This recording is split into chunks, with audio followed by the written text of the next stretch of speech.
y señores, vamos a dar inicio al acto. Por favor, vamos a intentar sentarnos y en esta ocasión tan especial para Herencia Cultural Cubana, para el Instituto de Estudios Cubanos y Cubanoamericanos de la Universidad de Miami, vamos a iniciar el acto con una invocación. Esta invocación está a cargo de uno de mis más queridos alumnos de hace muchos años, aunque él no tiene muchos años, yo sí los tengo. Mi querido alumno, el reverendo Guillermo Márquez Sterling, ministro de la Iglesia Congregacional de Coral Gables y miembro de la familia de nuestro ilustre homenajeado de esta noche. Por favor, Guillermo.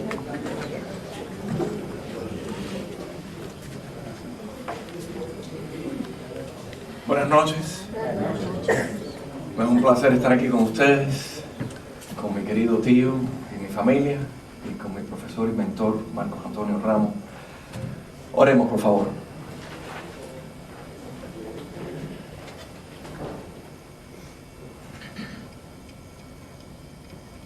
Dios creador y Dios eterno, en esta noche invocamos tu Espíritu Santo para celebrar la obra literaria de tu siervo Manuel Márquez Sterling. Y pedimos tus bendiciones sobre esta obra. Bendice cada letra en este libro. Bendice las voces que pronuncian estas letras. Bendice las manos que han escrito estas letras. Pero sobre todo, Dios Santo, bendice a cada persona que lea este libro. Que le abras la mente para que puedan recibir esta fuente de sabiduría y poder entender la historia cubana muy importante. Todo esto y más lo pedimos en nombre de Dios nuestro Creador, Jesucristo nuestro Salvador y el Espíritu Santo. Amén. Muchas gracias, Guillermo. En esta ocasión, antes de cualquier otra cosa, reconociendo ya la presencia de doña Silvia Iriondo, que será una de las panelistas, del doctor Alberto Luzárraga, que le acompañará en el uso de la palabra, por supuesto del doctor Márquez Sterling. Quiero presentarles a quienes no necesitan presentación, a Tania Mastrapa y a nuestro querido Alberto Sánchez de Bustamante, personas ambas muy estimadas, muy queridas por nosotros, y ellos van a tener un gran honor, van a recibir un gran honor, y el honor es el de honrar, porque honrar, dejo esto en sus manos por unos momentos. Bueno, bienvenidos todos por estar con nosotros.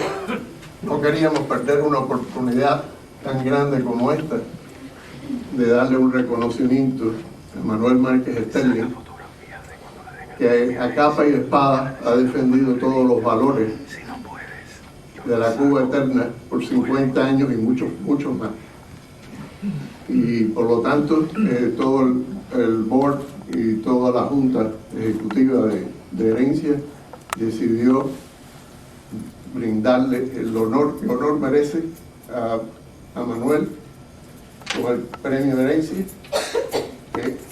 que queremos que sea entregado por uno de los grandes valores de la nueva generación, que es Tania Mastrapa, nuestra vicepresidenta, a partir de enero.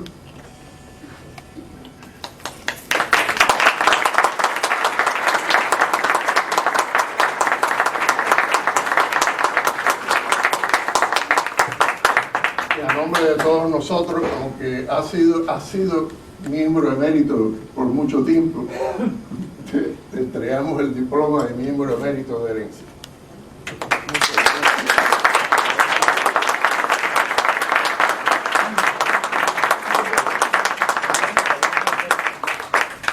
Oye, esto le debe haber costado herencia.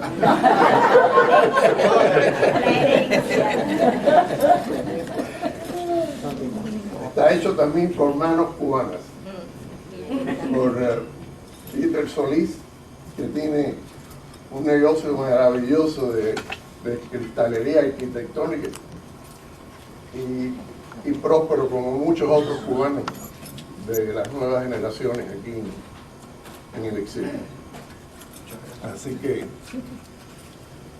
dejo todo en manos aquí del gran Marcos Antonio. Muchas gracias, Tania. Muchas gracias, Alberto. Pues bien, siguiendo esta línea de pensamiento, el reconocimiento, la presentación, vamos a escuchar en primer lugar a una cubana que nos enaltece como parte de esta comunidad y como parte del pueblo cubano.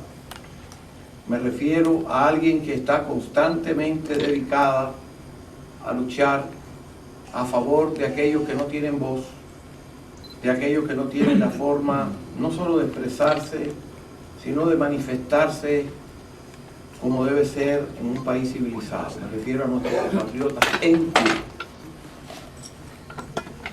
Señoras y señores, con ustedes la primera panelista de esta noche, doña Silvia Irión.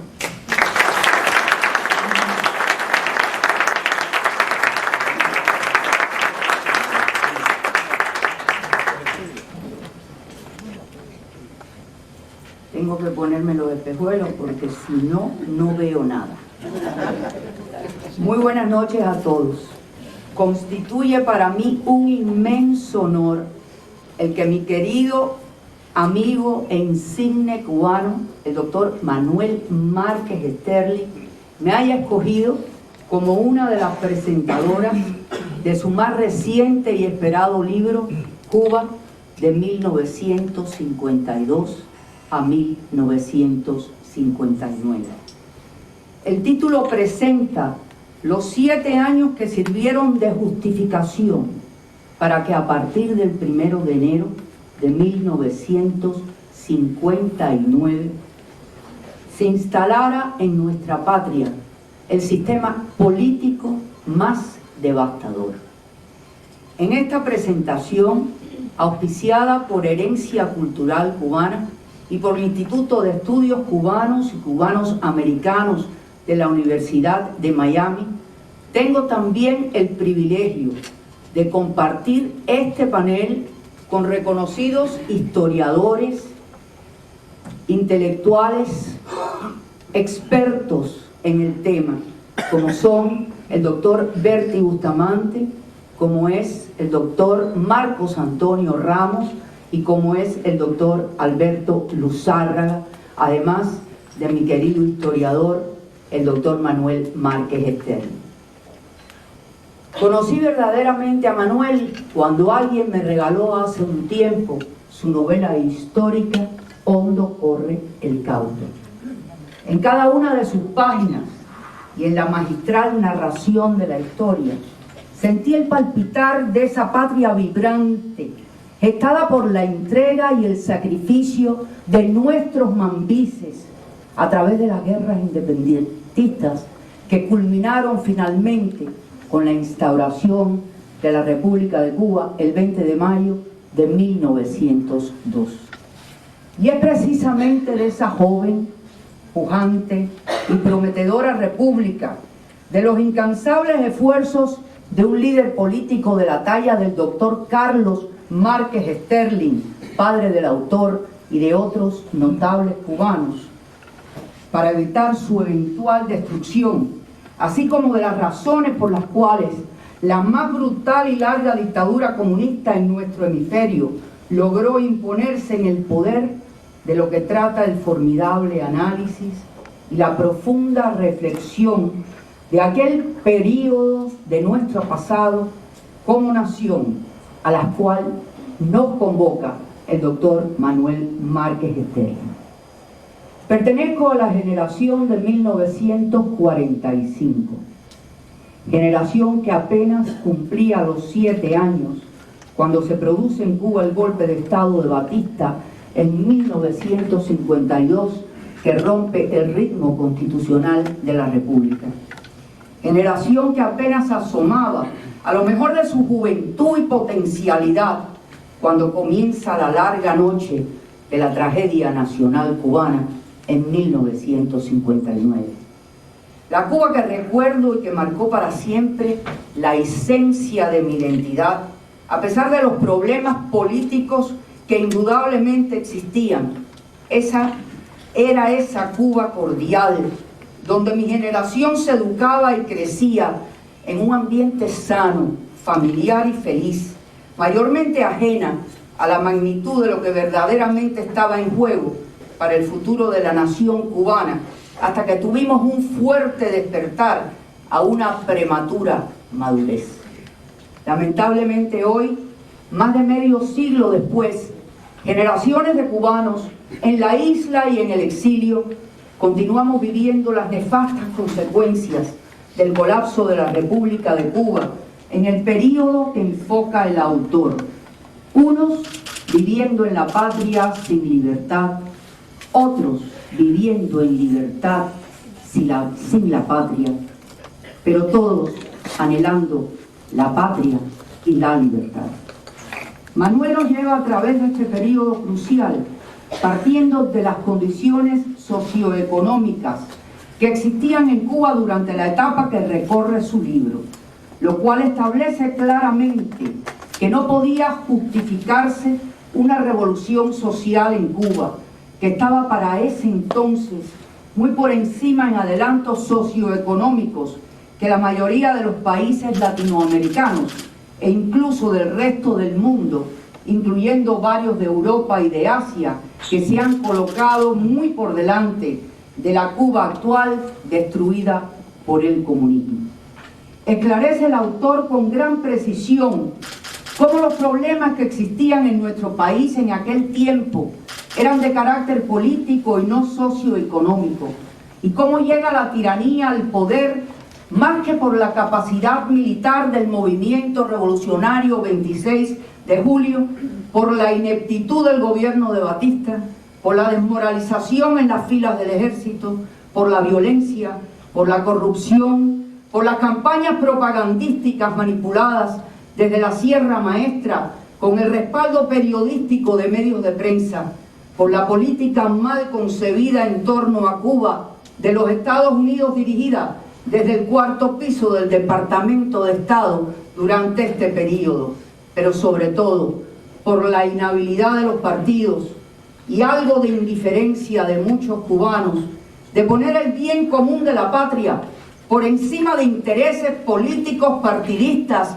y discordias estériles, en aras de preservar las instituciones democráticas establecidas en la Magna Constitución de 1940 y lograr una solución política que evitara el vacío de poder del cual Castro se aprovechó para apoderarse de nuestro país.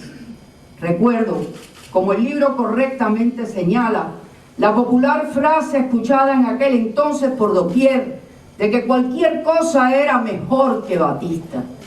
Cuánta destrucción, muerte, encarcelamiento y sufrimiento se hubiesen podido evitar de haber estado todos conscientes de que no cualquier cosa, sino la mejor cosa es lo que protege los fundamentos cívicos y morales sobre los cuales se construye y se preserva la República con todos y para el bien de todos.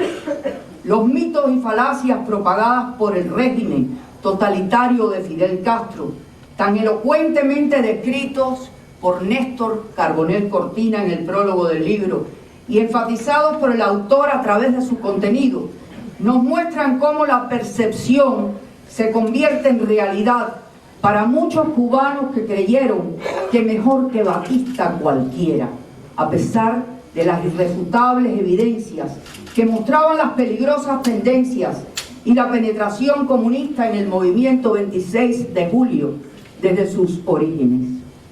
Es en las continuas acciones y constantes llamamientos del doctor Carlos Márquez Sterling encaminados a buscar una solución para salvar a Cuba del abismo que se avecinaba a pasos agigantados, donde su liderazgo político se acrecenta. Márquez Sterling propone una tercera opción, sin Batista y sin Castro, por medio de una resolución ordenada y constitucional, y la celebración de elecciones libres, pluralistas y honestas, que articulen las aspiraciones democráticas del pueblo cubano. Desgraciadamente para Cuba, el desenlace fue otro. El libro de Manuel nos insta a plantearnos qué pasó. Nos obliga a cuestionarnos cómo fuimos de la plenitud moral de nuestro proceso independentista a la zozobra de nuestra república. Y nos llama a evaluar el período de 1952 a 1959 para sacar lecciones provechosas que contribuyan a la reconstrucción de esa República de Cuba, libre, independiente y democrática, que aunque con imperfecciones alcanzamos y perdimos. Los errores del pasado deben servirnos de guía para recorrer el camino justo, inconcluso aún, donde han quedado profundamente marcadas las huellas y los ideales de muchos cubanos patriotas que ofrendaron sus vidas, sus mejores años en prisión y sus incesantes esfuerzos por la patria, que solo llegará a su destino con la instauración en ese país que sigue siendo el nuestro, de un sistema que garantice libertad, igualdad de oportunidades y felicidad a todos sus hijos. La tercera opción por la cual abogaba el doctor Carlos Márquez Sterling sigue hoy tan vigente como ayer. Medio siglo después de que el comunismo llegara al poder en nuestra patria, la meta sigue siendo la misma: el restablecimiento de la República, basada en un Estado de Derecho, democrática, pluralista, con pleno respeto a las libertades fundamentales de todos sus ciudadanos.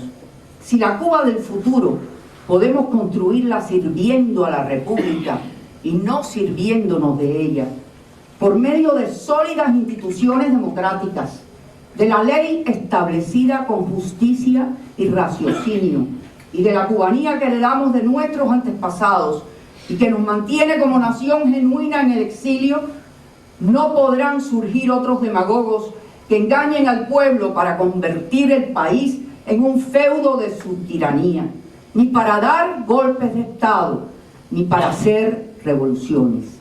Si la Cuba del futuro cuenta con el compromiso de todos los cubanos amantes de la libertad, del levantamiento cívico que ya ha comenzado en la isla y de un exilio militante que ha mantenido su identidad nacional y ha rescatado el legado ardiente de la soberanía moral mambisa de los escombros en que la dictadura comunista ha intentado enterrar a la República, Cuba reconquistará su destino brillante. Esa República, a cuyos valores, principios y fundamentos dedicó su vida el doctor Carlos Márquez Sterling, no morirá mientras existan cubanos como Manuel que la definan y que sirvan de voz orientadora a las nuevas generaciones de cubanos, quienes tendrán junto a nosotros la inmensa responsabilidad y el deber sagrado de reconstituirla. Muchas gracias.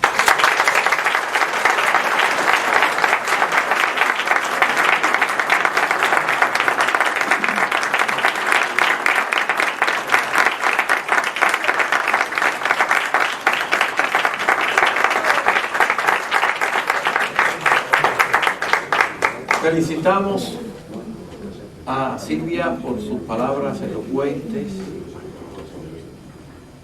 descriptivas y llenas de sentimiento patriótico. Al iniciarse el acto con la invocación del reverendo Márquez Sterling, vimos así un saludo rápido a los presentes, ¿no? Pero yo esperaba que ya estuvieran todos o casi todos aquí, porque siempre va a llegar alguien, para desearles no solo buenas noches, sino desearles todo lo bueno del mundo por haberse preocupado por algo que nosotros consideramos sumamente importante, y es el reconocimiento al doctor Márquez Sterling y también a participar ya de este libro que esperamos sea adquirido por todos ustedes, de ser posible, porque es una gran contribución. Así que de nuevo les doy la bienvenida a todos y no puedo empezar a nombrar personas porque esta presidencia es muy grande, todos ustedes son la presidencia de ARCO, nosotros estamos aquí, y sería demasiado difícil para mí. Pero yo quisiera que se pusieran en pie los miembros de la familia del doctor Manuel Márquez Sterling, que están aquí. Pues veo, por ejemplo, a mi querida colega, la doctora Lula Aragón, a la esposa de los familiares, muy queridos, del doctor Márquez Sterling, además de Guillermito, como le digo yo cariñosamente, y a todos los que están por allá, a toda la familia, que son personas que realmente apreciamos y que por supuesto son parte muy significativa de este año. Y ahora me corresponde otro honor, y es el de presentar a mi amigo, el doctor Alberto Luzárraga. También tuvimos alguna participación en la presentación de un libro suyo de mucha importancia. El doctor Luzárraga es un cubano de gran ejecutoria, un conocedor profundo de nuestra realidad y que ha aportado ideas sumamente valiosas para el futuro de nuestra sufrida nación. Con ustedes, el doctor Luzárraga.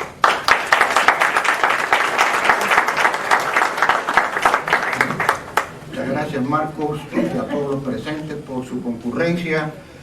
Me da mucho gusto estar aquí. En realidad me ha hecho un doble honor, Manuel. Primero, el favor que me hizo de comentar mi libro cuando se presentó en este mismo seno de herencia, y ahora la oportunidad de comentar el suyo.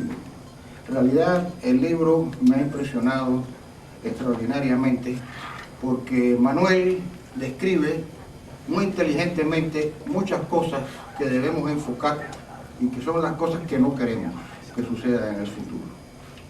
Y yo traté de escribir algo sobre lo que queremos que suceda, y esto me pareció a mí que engarza perfectamente lo que no queremos con lo que queremos. En estos 7 años que nos describe Manuel, yo volví al pasado. Estaba en aquella época yo en gran parte en la universidad, y desde luego uno no tenía en esa juventud una visión clara y completa de lo que estaba sucediendo. Sabíamos lo que estaba sucediendo, pero no comprendíamos su profundidad. El doctor Márquez Sterling, viejo político en Cuba que conocía bien el medio, sí sabía lo que estaba haciendo, lo que estaba sucediendo también, y podía medir la profundidad del asunto y el peligro. Fue uno de los pocos cubanos que entendió el peligro. Y al leer el libro pensé, ¿qué puedo hacer que sea útil como un comentario? Y entonces he tomado unos 10 puntos esenciales que quiero recalcar, que yo creo que es en realidad el meollo del libro. Primero, nos sitúa Márquez Sterling en la realidad cubana de aquel tiempo, que como ya expresó Silvia con gran precisión, no es la que la propaganda que ustedes conocen ha lanzado por estos 50 años. Pero dentro de esa Cuba cordial y en auge económico, había un sustrato malo y podrido, si se puede decir así, que nos llevó a estas consecuencias. Y mi primer punto es el siguiente: la falta de madurez política de todas partes, que evidencia Márquez Sterling en su libro. De parte de la oposición, la pretensión de que Batista renuncie de inmediato y entregue todo. Desde luego, un individuo que dio un golpe de Estado, que ha habido muerte, que ha habido robo, eso no sucede tan fácil. Hemos visto, ahora que hay más madurez política 50 años después, que la transición española se fue con un arreglo. Pinochet se fue, pero puso una ley de amnistía y que lo dejaron tranquilo, aunque no lo dejaron tranquilo después. Y así hemos tenido varias transiciones donde ha habido una negociación, como por ejemplo la de Polonia. En aquella época nosotros no teníamos esa madurez política ni de parte de la oposición, ni tampoco de parte de Batista, que pretendía seguir detentando el poder y sus frutos y dar lo menos posible, y si podía tener una comparsa que lo acompañase a unas elecciones, fenómeno, porque eso arreglaba el asunto y lo hacía más o menos presentable. A consecuencia de esa inmadurez política, los políticos se aferraron a fórmulas inflexibles o caprichosas. Realmente para mí fue muy útil de nuevo recordar todos los intentos de mediación que hubo. Yo me acuerdo del diálogo cívico, me acordaba de don Cosme de la Torriente, pero es que además de eso hubo una intervención del episcopado, hubo por lo menos 5 o 6 intentos de mediación. Y contra todo eso, pues, se estrelló el apasionamiento político. Márquez lucha contra un estado de opinión difusa y no razonada. Todo caía en lo emotivo. Y esos intentos de mediación se frustran contra esa realidad. En el medio de este problema tenemos lo que yo le llamo la psicología del desastre. Castro es malo en todo lo que sea construir, pero es bueno en apreciar la psicología de las masas y la psicología de sus adversarios. Castro entendió que los políticos cubanos eran manipulables con la emoción y que las masas también eran manipulables. Se dedica a explotar 2 cosas, a mi entender. Primero, los complejos de Batista, un dictador, como dice Carbonell en su prólogo muy acertadamente, con manía de democracia o con complejo de democracia. Batista quería ser demócrata. Y tanto es así que si uno no se entiende que haya amnistiado a Castro con menos de 2 años de cumplir prisión. Y además de eso teníamos la manía revolucionaria de los 30 que aún perduraba. En Cuba la manía no era arreglar las cosas a base de diálogos, no, la manía era arreglarlo a base de pistolas. Y en ese ambiente funcionó Castro. Fíjense si es así que yo en mi libro siempre comento la famosa sentencia del Tribunal de Garantías Constitucionales y Sociales, que por cierto casi todos los magistrados los pusieron los gobiernos auténticos, y Ramón Saidín, y también lo menciona Manuel en su libro, interpuso un recurso de inconstitucionalidad contra los estatutos de Batista. Hubiera sido una salida elegante si el Tribunal Constitucional hubiera dicho que esa ley constitucional provisional era inconstitucional, y lo era. Pero lejos de hacerlo, se plegó, aunque hubo una serie de votos en contra, entre ellos el doctor Morel Romero, que por eso hay que admirarlo, una minoría votó en contra, pero básicamente aceptaron la ley constitucional de Batista y estilo torero le dieron un quite, le dieron un pase al toro y lo dejaron pasar. De ahí en adelante la solución civilista sufrió un golpe muy rudo y Castro desde luego tuvo una gran ventaja en ir a la solución de insurrección. Mientras esto sucede dentro del seno cubano, como bien explica Manuel, tenemos la intromisión extranjera de los fellow travelers y de los burócratas del 4º piso, que bien eran controlados, o eran temerosos, o eran tendenciosos, o simplemente escasos de cerebro, o todo ello juntos. Y estos señores, junto con el señor Matthews, nos crean el mito de Castro. Para mí me sirvió muchísimo en el libro la explicación de cómo llegó Matthews a Cuba. Yo por lo menos de muchacho en Cuba nunca lo investigué, creí que Matthews era un señor que lo mandó el New York Times y logró introducirse en la Sierra Maestra, bla, bla, bla. Pero resulta que Matthews pide permiso a través del embajador americano y Batista le concede el permiso. Y como explica Manuel, al señor Matthews lo escolta el ejército de Batista a la Sierra Maestra porque tenían miedo que se lo mataran por el camino. Y desde luego los castristas también lo protegen por el mismo asunto. Quiere decir que hay una debilidad e ingenuidad tremendo en el gobierno de Batista. Después de eso, nos relata Manuel cómo Matthews se pasea por Cuba tranquilamente, entrevistando a toda la oposición, y además tiene la osadía y el descaro y la poca vergüenza de ir a visitar a Márquez Sterling y tratar de reclutarlo para el movimiento castrista y o intimidarlo. Cuando le entrega un documento para que se adhiera a él y Márquez le dice que es una intromisión en los asuntos cubanos, el señor se para y me imagino que lo dijo en inglés, I want to leave right away, y él le dijo lo más pronto posible. Pero ahí tenemos la insolencia de este señor. Ahora, esa insolencia hay que medirla, no salió del aire.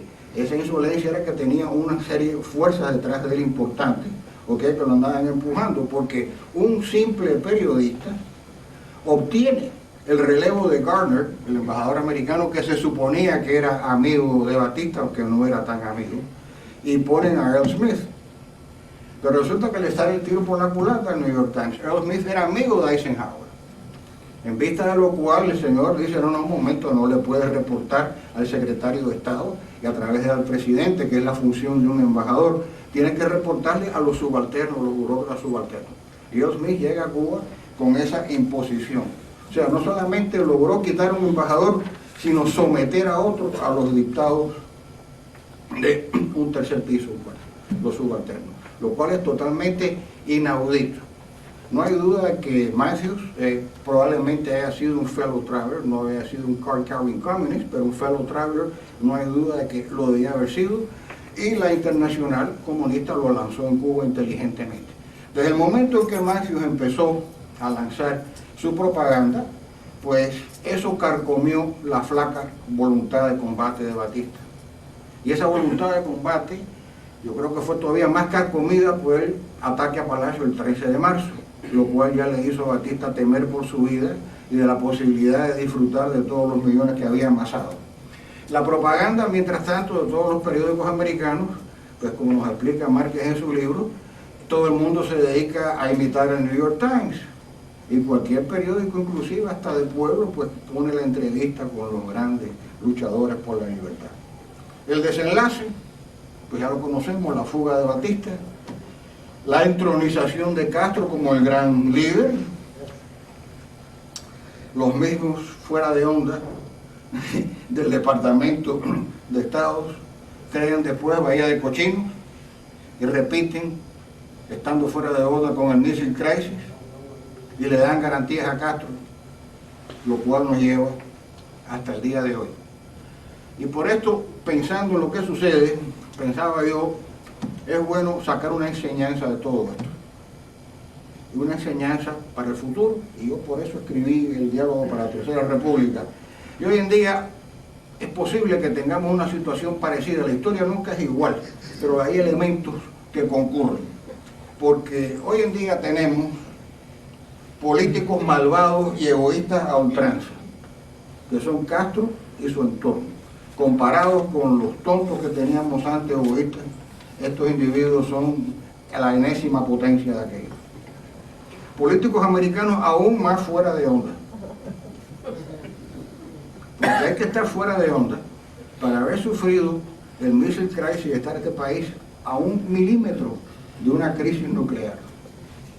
Y a cada rato yo me encuentro con algún americano cuando voy de viaje, le digo, usted sabe que cuando se hizo el diálogo Khrushchev, el diálogo de los Missile Crisis, que fue McNamara, etc., el comandante ruso en Cuba dijo que tenía Luna Rockets con cabezas nucleares, cohetes tácticos, y que tenía libertad operacional para dispararlo en Cuba. No me diga, sí, estuvimos a centímetros de un problema gravísimo. Pero con esos antecedentes, todavía tenemos políticos americanos que yo oigo constantemente que me dicen que no, que Cuba es el tiny country que no presenta peligro ninguno para los Estados Unidos. Desde luego hemos tenido intervenciones en África, hemos tenido la guerra de Angola, hemos tenido todos los problemas en Centroamérica y en Venezuela y en Sudamérica, y ahora tenemos al último engendro de Castro, el señor Chávez, que afortunadamente para nosotros, aunque tiene una chequera muy potente, es tan lerdo que está quebrando a Venezuela a una velocidad notable. O sea, el discípulo preferido de Castro le ha salido un niño bobo. El niño es bobo y caro. Caro para Venezuela, porque para Castro le ha salido barato. Eso es lo único bueno que podemos decir de ese caso. Pero desde luego, con todo este entorno, ya debiéramos tener políticos más en onda en Estados Unidos, pero no están en onda. No hay duda que no están en onda. Luego tenemos otro elemento dentro de este asunto. Ahora vamos a hablar de los cubanos. Tenemos muchos cubanos estupendos en el exilio, que diría que son un 90%, pero tenemos un pequeño núcleo de gente ingenua que pretenden todavía que pueden negociar con una caterva de gánsteres tranquilamente, que se pueden sentar en una mesa y que pueden hacer negocio con ellos. Bueno, a mí me ha tocado en mi profesión negociar con mucha gente difícil. Pero los más difíciles con que yo he tenido que negociar me parece que son unos santos al lado de estos señores. Negociar con esta gente que no les interesa negociar por una razón muy sencilla. Están viejos, están ricos y prefieren morirse en Cuba que exiliarse y que los maten exiliados sin sus cachanchanes que los protejan. Tan sencillo como todo. Ahora, no entender eso es ser tan lerdo como Chávez. Encima de todo esto tenemos intromisión extranjera. Y intromisión extranjera mucho peor que la del atrevido de Massa. Hoy en día la intromisión extranjera en Cuba es multifacética. Tenemos Rusia metiendo la cuchara en el asunto, China, Europa, la OEA, inversionistas que son socios del entorno de Castro y acreedores que no pueden cobrar su deuda. Frente a todo esto, tenemos que saber lo que queremos y lo que no queremos y entenderlo muy claramente. Y si no lo entendemos muy claramente, la regeneración de Cuba nos va a tomar bastante más tiempo. Yo creo que es una obra de romanos, pero tenemos que ser capaces de enfrentarla con un patriotismo pensante y educador. Educador porque el pueblo de Cuba en su mayoría no conoce la historia de estos 50 años, que es muy complicada, y tiene la mente afectada por 50 años de propaganda. Ese patriotismo pensante y educador tiene que ser demoledor de mitos y falacias, pero hacerlo sistemáticamente. Tiene que ser sostenedor de verdades, verdades como un puño que aunque choquen con el political correctness, siguen siendo verdades. Y con eso vamos a tener que luchar también, porque el political correctness va a ser la primera exportación de Estados Unidos a Cuba, en cantidades industriales. Y además, tenemos que ser pacientes y persistentes. Entendamos que una generación transcurrió del 68 al 98. Con el vertiginoso movimiento del siglo XXI, esperemos que esa transición en Cuba sea mucho más corta, pero van a existir una serie de obstáculos muy fuertes y vamos a tener que pasar por un periodo de transición que no sé cuán largo sea, pero que va a ser difícil y no va a ser de arreglito fácilmente. Esa debe de ser nuestra esperanza y vocación. Ese es el camino que el libro de Manuel nos enseña que debemos seguir, paciente y persistente y patriótico. Demolamos los mitos y las falacias y digamos con Martí, con todos y para el bien de todos, y muchas gracias a todos ustedes.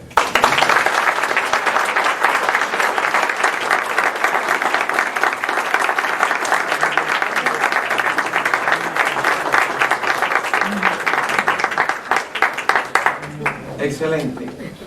Hemos tenido hasta ahora dos panelistas extraordinarios. Y brevemente me corresponde presentar, como si eso fuera posible, ya que el doctor Manuel Márquez Sterling es una de las personas más conocidas y reconocidas de nuestra comunidad cubana, no solo en el sur de la Florida, sino en todas partes. Y procede, por supuesto, de una de las más grandes e ilustres familias cubanas.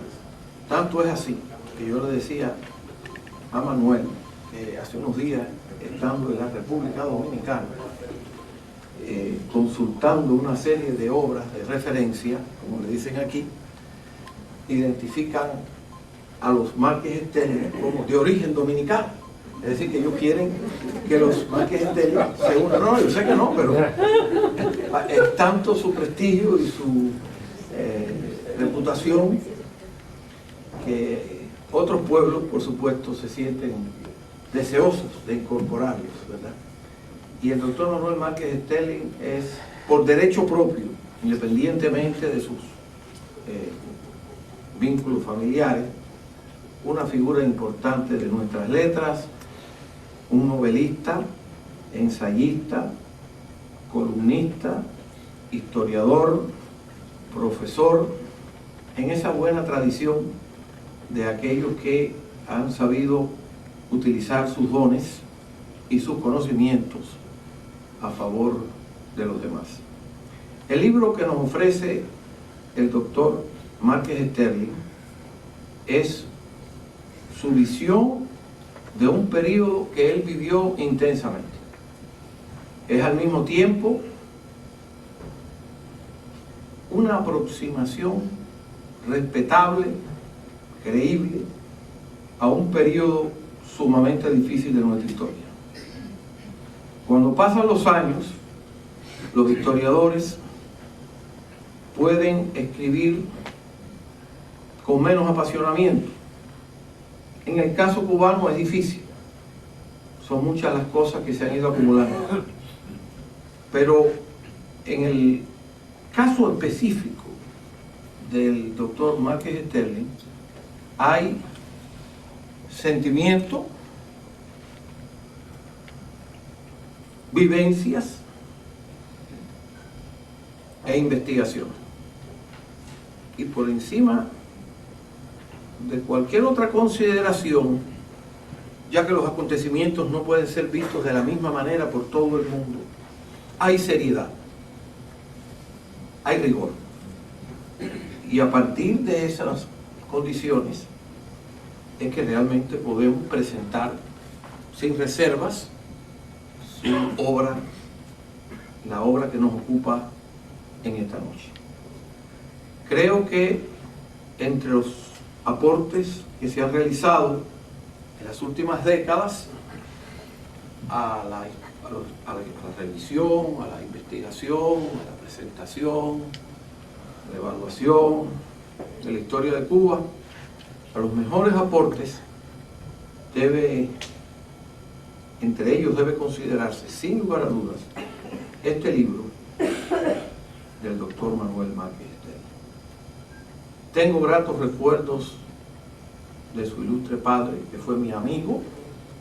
Vi con una gran simpatía su esfuerzo por resolver el problema cubano, aunque yo tenía solamente 14 años de edad, a pesar de mi amistad con otros participantes de la política cubana, no mucho, porque yo soy un simple guajiro cubano. Bueno, no nací en La Habana ni en ninguna de las grandes ciudades, nací en Colón, junto por allá cerca de mi gran amigo, el ingeniero Benquí, que está por allá atrás. Pero conocí muy bien al doctor Rivero Agüero, a quien estimé mucho. El doctor Rivero Agüero me dio la dispensa para entrar en bachillerato cuando era ministro de Educación, porque yo era un niñito de eso que quería estudiar desde muy temprano, entonces no tenía la edad, había que pedir la dispensa del ministro, y era ministro de Educación después del 10 de marzo. Pero la figura de Márquez Sterling era para muchos de nosotros, aún personas jóvenes, una posibilidad real de buscar una solución.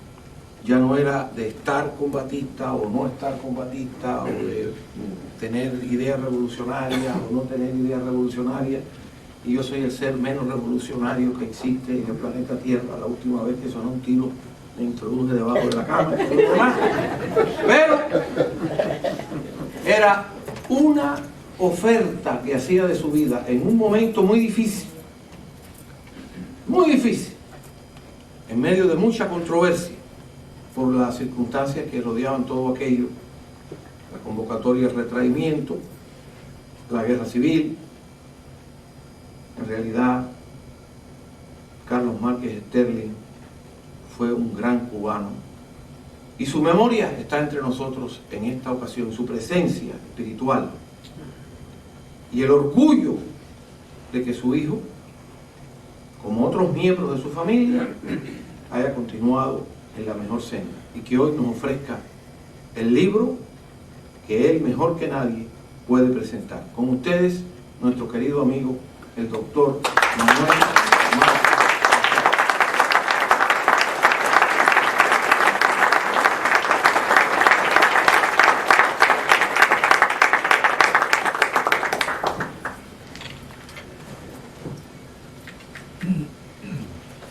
Quiero agradecer al Instituto Cubano Americano de Miami por ser anfitrión de esta velada, y especialmente a Herencia Cultural Cubana. No sé cuántos años hace que cayó en mis manos uno de los números de Herencia, y ahí mismo quedé cautivado por la no solo por el material gráfico que presentaba, sino por los artículos que la revista llevaba a los hogares cubanos. Pero enseguida me di cuenta que la revista tendría que tener más alas, porque considero uno de los grandes errores que hemos cometido los cubanos en estos últimos 50 años es que nos hemos estado explicando el drama cubano y las condiciones cubanas unos a otros, pero al hacer esto le hemos cedido el territorio, la palestra internacional al régimen que está en Cuba. Me dio una gran satisfacción cuando Herencia empezó a incluir traducciones, y hace poco, con motivo de la publicación de mi libro, yo estoy retirado ya y se lo recomiendo a todo el mundo. Con la publicación de mi libro, el profesor que es el director o el chair, como se dice, la silla del Departamento de Ciencias Sociales de la Universidad de Plymouth State en New Hampshire, me llamó como en la primavera y me dijo: oye, tengo entendido que un libro tuyo va a salir por la historia de Cuba de esos 7 años tan interesantes. Yo quisiera que tú dieras un curso usando el libro. Y yo le dije: sí, con mucho gusto, pero no quiero un curso con 200 estudiantes en la clase, pues ya yo estoy un poco viejo para esas conferencias que agotan, sino quisiera que me lo dejara dar en forma de seminario. Me dijo: haz lo que tú quieras con el curso. Bueno, le dije: puedo empezar diciendo que Che Guevara era bip, bip, bip, bip, bip. Me dijo: haz lo que tú quieras. Entonces lo organicé de forma de seminario y me busqué todos los números de Herencia de artículos que estaban en inglés, y sobre todo artículos que hablaban sobre la cultura de Cuba en todos sus diversos aspectos: la cultura médica, los adelantos tecnológicos, las artes y la música. Y hice una lista de estos artículos que los asigné a los estudiantes. En mi segunda comparecencia entre los estudiantes, mi segunda sesión, les asigné un tema, una pregunta que yo quería que ellos trajeran una respuesta a la clase. Y la pregunta era: ¿existía en Cuba en 1958 la cultura del desarrollo y la miseria y la desesperación? Esa desesperación que como una nube negra está sobre los países que están pobres y subdesarrollados. Bueno, pues a la semana siguiente pues se leyeron todos esos artículos, hicieron un pequeño resumen de todo lo que habían leído, y yo pacientemente escuché de cada uno lo que estaban diciendo. Y llegó uno de los estudiantes que debe tener 19 años, 20 años, y leyó su ponencia, y las conclusiones de su ponencia fue la siguiente: entre los artículos asignados, una cosa que parece frívola y superficial, en los artículos asignados había dos: uno de la historia de la música en Cuba en sus dos ramas, popular y clásica, y el otro que escribí yo para Herencia hace ya algún tiempo sobre la historia de la ópera en Cuba y de los compositores cubanos. Este muchacho, al final de su comparecencia, en vez de hablar de latas de leche y sacos de azúcar y cómo era el per cápita de Cuba en aquella época, el Producto Bruto Nacional, nada de eso, dijo lo siguiente, y ahí va la importancia que tiene esos artículos que lleva Herencia. Dijo lo siguiente: un país que produce un compositor, y lo citaba porque estaba en el artículo, como Aurelio de la Vega, cuyas obras se han interpretado por las grandes orquestas filarmónicas del mundo. Un país que tenía una orquesta filarmónica que la Deutsche Grammophon iba a hacer un contrato para que hiciera grabaciones. Y un país cuyos compositores, como Eduardo, no dijo así, dijo Eduardo, como Eduardo Sayas, por favor, como Eduardo Sánchez de Fuente, que estrenó óperas en las más importantes capitales de Italia.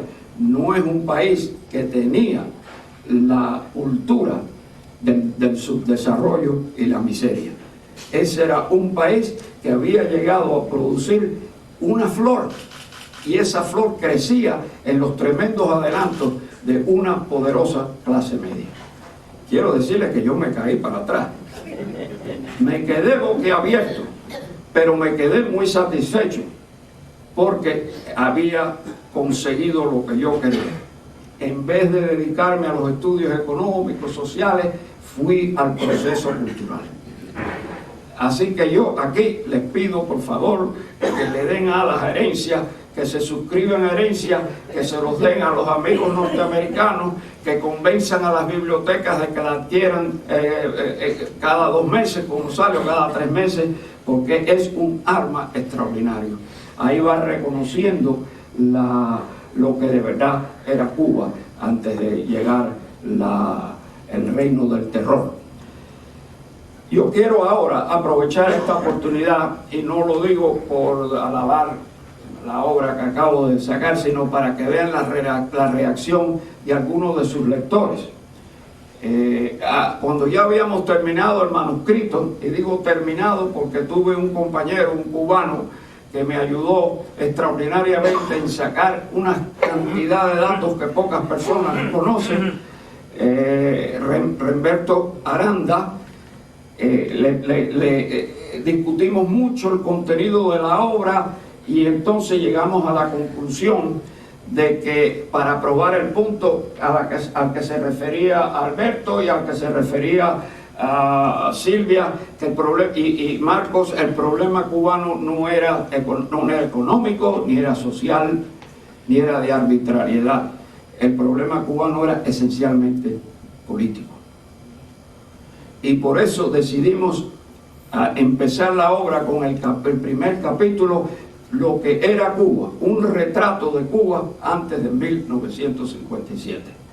Y reconocíamos también que la república no era perfecta. Algunos críticos dicen, pero la república que tuvo una guerra civil en el año 6, la república que produjo tantos desastres de corrupción. Y mi respuesta a esa crítica es, sí, es verdad, hubo de todo eso, pero tiene que haber habido algo bueno cuando llegamos a donde llegamos. Tiene que haber habido algo bueno cuando lo que produjo Cuba fue prácticamente un milagro. Y estudiando todo eso, Aranda me dijo, chico, Cuba estaba ya colocada en la línea hacia convertirse, si hubiera mantenido su estabilidad política, a convertirse en un país del primer mundo. Así que quiero hacerle aquí un breve respuesta a personas que se han leído. Le mandamos el manuscrito, al primero que le mandamos el manuscrito fue al doctor Carlos Eire, que hace poco publicó su libro Waiting for Snow in Havana, que creo que ha sido traducido al español también, y es un profesor de teología en la Universidad de Yale. Y se lo mandamos con un miedo extraordinario, porque decíamos, si nos manda una crítica negativa, yo creo que no seguimos en este proyecto. Y esperamos así como 3 semanas hasta que llegó la carta. Y en la carta él nos dice, que hago la cita en la contraportada de la obra, en la carta nos dice, lo traduzco al español porque él la mandó en inglés: nada que hasta ahora yo había leído me ha dado tan clara visión del derrumbe que nos trajo a Fidel. Siempre me había preguntado cómo fue que nuestra patria se desplomó tan completamente, y cómo nuestras élites políticas fueron incapaces de detener a Fidel. Pero ahora ya no tengo que preguntarme más esto. Después de leer su libro, he llegado a la conclusión que ya tengo la respuesta. yo creo que el doctor Eyre reaccionaba aquí a lo que yo quise fraguar en ese libro, que es la perspectiva de 50 años. No hay nada más útil para un historiador que alejarse de lo anecdótico y enfocar en lo que ya la historia ha decidido que es lo que de verdad sucedió. Lo anecdótico es decir que fulanito fue un ladrón. Lo anecdótico es decir que a un revolucionario lo prendieron y le dieron un tiro en la cabeza. O que, de veras, fue una mentira. Que le sacaban las uñas y cuando entró la revolución encontraron en Bohemia, ya eso le debe decir si es verdad o no, encontraron una serie de uñas que después resultaron ser plásticas. Eso es lo anecdótico, y el historiador tiene que alejarse de lo anecdótico y usar esa perspectiva histórica. Otro escritor, como es Humberto Fontova, que acaba de hacer el libro sobre el Che Guevara, que nos ha dado a nosotros los cubanos por fin una arma en inglés para desmentir la leyenda que existe sobre ese atorrante, dijo lo siguiente: Marquesetelli le ha rendido un gran servicio a la verdad histórica. Otro que no se identificó, y todo esto está en Amazon.com, ahí pueden ir ustedes, que está ahí el libro. Otro dijo: acabo de leer este apasionante libro y ya lo recomiendo a todos los que estén interesados en saber la verdad sobre lo de Cuba. Otro norteamericano también, con el nombre de Lawrence Daly, dice: este libro es un esfuerzo magnífico y uno muy importante. Un cubano que me encontré yo en New Hampshire, no hay muchos cubanos en New Hampshire, que fue a la presentación del libro en la universidad, cuando se lanzó el libro, me mandó una carta con este comentario: este libro lo he disfrutado totalmente, nos cuenta nuestra triste historia como ningún otro. Y por último, uno que solo firma GP, yo tengo la sospecha de quién es, dice: este libro aclarece la enorme ignorancia que hay sobre Cuba. Pero yo creo que de todos los grandes comentarios, hay uno de un colega mío del periodismo que tiene una pluma brillante y que con 4 palabras describe una situación histórica, y que cuando yo lo leo me pongo verde de la envidia de no poder hacer eso. Y me estoy refiriendo a Roberto Luque Escalona, en donde hace la siguiente conclusión. La conclusión es un bisturí. Dice: Carlos Márquez Sterling nos estaba diciendo que el enemigo realmente no era Batista, sino Fidel Castro. Y ahí resume todo el libro. Si hubiera sabido eso, hubiera sido esa frase, la hubiera cogido y la hubiera publicado. Y nos hubiéramos evitado 2 años de trabajo. Quiero que no se me pase que en la génesis de este libro hay una persona muy querida por mí, una persona que me ha soportado por 51 años, y es mi esposa Gloria, que constantemente me decía: tú tienes que escribir eso, tú sabes tanto, tantas interioridades, tú fuiste testigo de muchos de los hechos que se narran ahí. Y mi padre me llevaba a muchas de las entrevistas importantes, conferencias, y me decía lo siguiente: lo que has visto, no lo has visto; lo que has oído, no lo has oído; y la boca te la coses. Y yo no oí nada, ni vi nada, y me cosí la boca, y pues eso me dio la oportunidad de estar muy cerca de todo. Y ella me decía: no, tú tienes que hacerlo, hasta que un día dije: lo voy a hacer.